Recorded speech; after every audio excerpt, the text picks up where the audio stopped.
and welcome to the Currency Exchange, NatWest Markets FX podcast, where we help to break down the major themes and events driving currency markets this week and in the weeks ahead.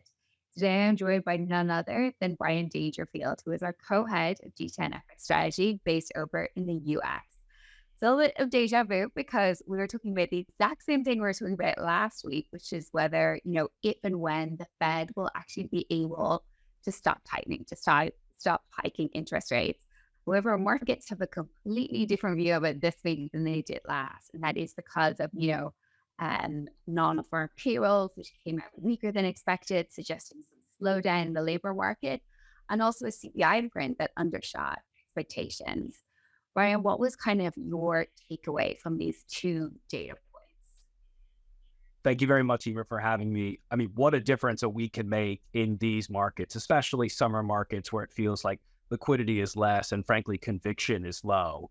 When we recorded last week's currency exchange on Thursday, U.S. yields were pressing to new 2023 highs as the market saw consistent upside surprise in activity data. And one of the points we discussed on that pod was the importance of differentiating for the dollar and for FX between activity data and inflation data. Because what we talked about was if activity data in the US can stay strong, but inflation can continue to show signs of moderating, then that has a very soft landing type feel to it. And then it could be very positive for risk assets. And that breakdown was going to be very important to how we looked at the data, the rate moves that data inspired, and the dollar. And that discussion feels like it really is very prevalent this week as we've seen a big reversal lower in US and global yields. And with it, the dollar has tumbled in a lot of cases.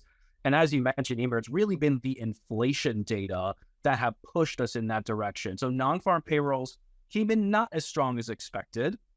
Certainly still a positive number, I would say overall, over 200,000 jobs gained in the latest month. Wage inflation a touch stronger than the consensus had expected. But the big surprise came on the inflation front. Now, I think the market's been looking forward to slower inflation data really for a while, and it's proven stubbornly strong. But the CPI that we got most recently showed meaningful deceleration in inflation, not just in the components that we've been expecting, but also in some components we know the Fed is watching, core services, excluding rents as well. Core CPI came in at a 0.2 on the rounded basis, 0.2% increase month on month, I should say. But the unrounded number came in even lower than that at a 0.158%. So this was what you would call a low 0.2, that we were almost on the downside, almost printed a 0.1% gain on the core. And so you have seen, 1 month does not make a trend, but you have seen, in this case, a meaningful deceleration. And that deceleration in the CPI follows some other measures of inflation that have not been as strong, despite the activity data being very good, right? So you had the example I mentioned last week was ISM services. It's worth bringing up again, where the activity data was quite strong, the activity-related indicators, but the prices paid was weak. And so you had the prices paid number came in at its lowest since March of 2020 within that number, even though the activity data was good. So the activity data in the U.S. has been good. We mentioned last week about how that data, consistent upward surprise, led us to, it is worth considering the possibility that, hey, this data is a challenge to our bearish dollar outlook. Our outlook for the Fed has been on the dovish side, generally speaking, and that's left our medium-term call for the dollar as still in the bearish direction. That data had been really challenging that view. But one of the things that we've been focused on is this inflation versus growth differential. We actually took a little bit of profit on some of our dollar short positions turned neutral last week ahead of this move. That's perhaps a bit frustrating, but that is life sometimes. But hey, from a medium-term perspective, it's very important that if the activity data can stay strong, but the inflation can start to moderate, that's a combination that can still be pretty positive for risk and with a negative for the dollar. And I think you've seen that come through. Perhaps the biggest question from here is, how much more does this move have to go in terms of lower rates? How much more do we need to adjust? The market is now almost fully taken out a rate hike at the September meeting. So the July meeting looks pretty baked in. Now we've taken out a September move and we're back to pricing sort of even Fed pricing from there with risk of cuts further out. And I think the dollar has really been whipsawed between Fed expectations that as the market's gotten very hawkish, we've repriced higher. And then on a couple of weaker inflation prints, we've sort of whipped back lower as the market is priced away from the Fed. Now, the Fed's kept a consistent message, but ultimately the data is going to do the driving. And so that's been the big difference, is the inflation data came in softer. That's what the Fed's been waiting for. It's what the market's been waiting for. And I think it's still an open question how much of the move we've seen has been a real repricing of expectations, or something that's just been fueled by positioning being offsides in slow, lower liquidity summer markets. And I mean, some of the moves we have seen have been, stellar. I mean, we had euro dollar trading clear above 111. I think that's the highest level since March 2022. I mean, cable reaching that 131 level, and again, a multi-month high. So, these moves have been big and really volatile. What do you think kind of the next trigger for the dollar is? As you said, there is the worry that this is just markets have gone a little bit too built up, too carried away in terms of expectation. Do you think it remains the data in the driver's seat, or do you need to see some kind of acknowledgement from the Fed that, growth is holding up, but inflation's easing? I think the data is still going to be the most important driver here, but we are heading into a bit of a lull in terms of the highest profile data. The data that we know for sure influences the Fed expectations very heavily. So NFP, non-farm payrolls last Friday, CPI on this past Wednesday are really the two big ones. We've also just had PPI data, producer price index, which came in a bit weaker than expected. We'll have retail sales coming up as well. But we're getting into a gap here between now and the July FOMC meeting. We're also getting into the quiet period for the Federal Reserve, where we won't have the usual deluge of Fed speakers. And so we're going to hit a bit of a lull here in terms of the specific U.S. data that the market really likes to hang their hat on in terms of repricing for the Fed. And so if you think this move is positioning linked, if you think this is a resetting of expectations against positioning that had gotten pretty flushed out in terms of long interest rate, long treasury positions, for example, that had been under pressure for the past month or so, those have clearly come under pressure and been reduced, similar with the dollar.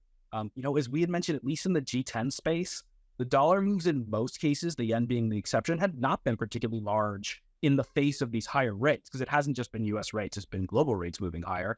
Now we're in a very similar position where U.S. rates are moving lower, but that's also dragging other interest rates lower. And so from a interest rate differential perspective, you have to wonder whether this move in the dollar lower is moving ahead of what we would call fundamentals, right? But in summer markets, when things are quiet and expectations change, and expectations are so heavily linked to economic data, the specifics of 1 month data, mind you, you have the potential for these kinds of swings and expectations leading to outsized moves. And so I do think the data is very important here, because that's really been the story of this year for the dollar, has been the market's expectation for the Fed for slowing growth, for weaker inflation down the road, and the Fed eventually pivoting, pausing, and eventually easing sometime down the road.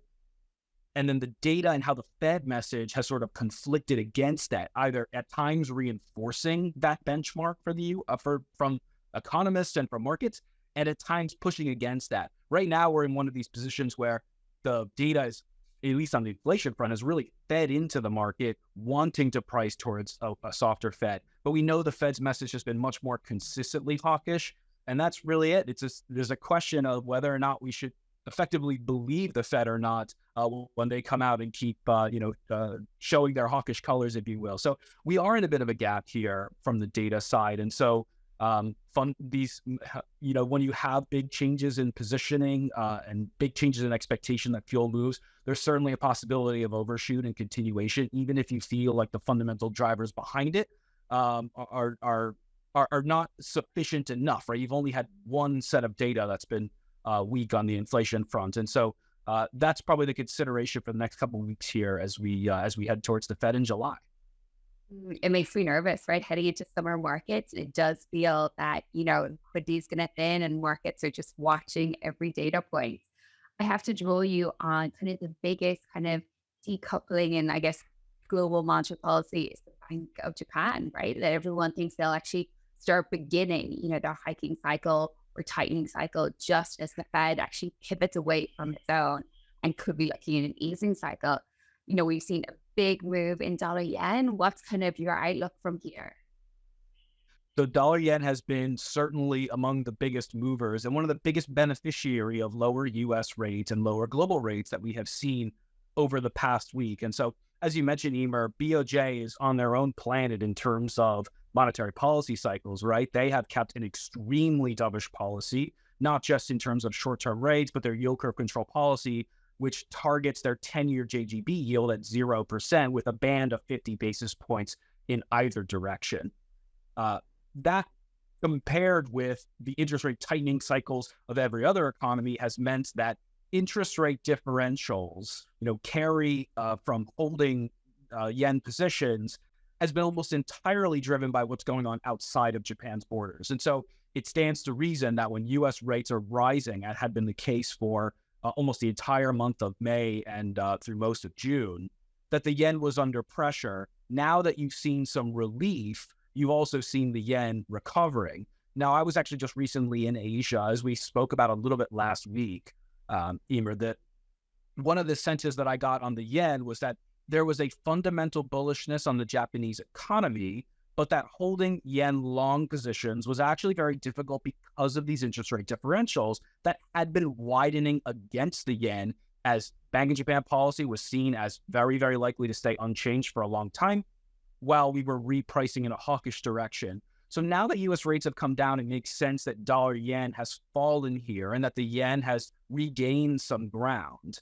But also adding in here is that carry dynamic, right? That the yen, because of its very low yielding status, was likely the funding currency for a lot of long carry positions that with the US policy rate above 5% and the Bank of Japan policy rate at effectively 0, when you're thinking about high carry currencies in your space, Eimear, and in emerging markets being long, your biggest carry differentials come against the yen, not against the dollar. And so that was probably a big factor in yen weakness in addition to these rate differentials. Now that you've seen the yen strengthening a little bit, I think that's led to some taking off of that positioning. The yen positioning had gotten short simply because of it being a funder for carry currencies. And so as the yen had strengthened, I think the positioning component has probably fueled this move as well. And so you've had a fundamental move in US rates lower based on some economic data that has helped the yen recover. I think positioning has enhanced that move. And then there's also the question about the Bank of Japan. Now, when I was in Tokyo a few weeks back, most of the people I spoke to, frankly, the views were all over the place on the Bank of Japan. Some thought a change could come at the July meeting, their next meeting in July, in this yield curve control policy in the hawkish direction. Others thought a change might not be coming until as late as next year. So expectations were really all over the place. And frankly, we've been in a position with the Bank of Japan that they changed their policy in the hawkish direction back in December of 2022. And since that point, the market has come into each subsequent meeting, call it the week and a half, 2 weeks before that meeting, with some expectation that maybe this is the meeting where the Bank of Japan surprises again.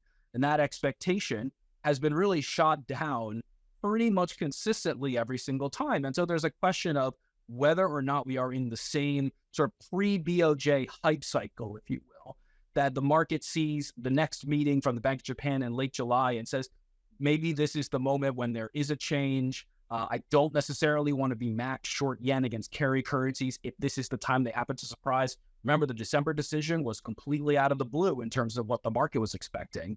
And so there's certainly an expectation that the Bank of Japan could surprise. And so what I am curious about is you certainly see 10-year JGB yields have risen in the past week or so against the backdrop of falling rates in a lot of places. So it's very significant in that regards that we talk about global rates moving together in a lot of places. JGB yields have actually risen up towards the top end of that target, right? So that's a clear expectation. It's a clear sign that the market might be thinking, hey, the top end of that yield curve control range at 50 basis points, JGB yields closer to 47 basis points as of yesterday. Maybe there's some expectations really building in that maybe this could be risen, for example, at the next meeting.